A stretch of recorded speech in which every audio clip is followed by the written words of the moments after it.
What's the least xenophobic book in the Bible? This is a wonderful question. I'm pretty confident in my answer that would be the book of Jonah, which is, I think, a very concise condemnation of xenophobia. The book of Jonah is really a victim of the way that it's commonly taught to religious folks. It's often taught to children, alongside a handful of other popular stories like the Garden of Eden story, or the flood stories, or David and Goliath. These stories are very popular for some reason to teach to children, probably because they're fabulistic elements. I mean, Jonah has, Jonah trying to run away from God. LOL, that's kind of funny.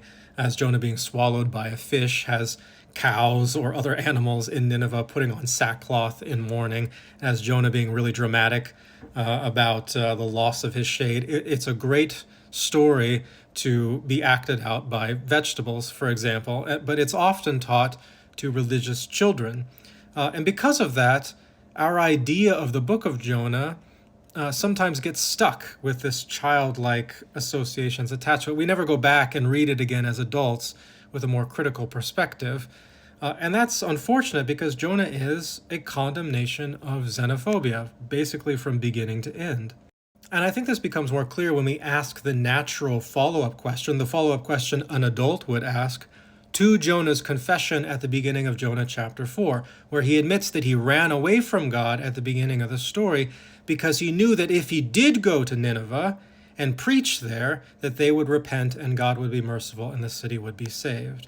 The natural follow-up question to that is, why don't you want the city of Nineveh to be saved?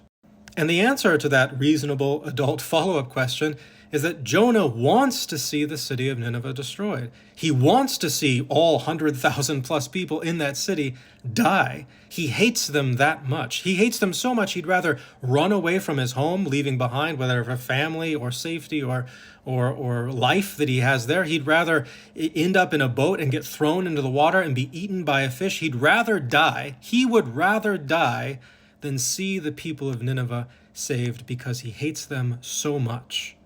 Now, there are no great reasons to hate an entire swath of people, but Jonah and people who can sympathize with Jonah and his original audience probably feel like they have a good reason to hate the entire population of Nineveh, because Nineveh, by the 7th century BC, was the capital of the Neo-Assyrian Empire under Sennacherib. That's the empire that absolutely gutted the northern capital of Samaria, of Israel, that deported large numbers of its cultural elites, that destroyed dozens of outlying cities, that then forced a refugee crisis, so large numbers, tens of thousands of people immigrating south to southern Judah. Nineveh is the epitome of Israel and Judah's oppressors. And so, as far as reasons to hate a group of people is concerned, they probably feel quite justified. But Jonah chapter 4 ends with a divine condemnation of this xenophobic hatred, as justified as it may seem to its original audience, and that in turn condemns all other kinds of xenophobic hatred that have far less justification. And I think that makes it one of the least xenophobic books in the Bible.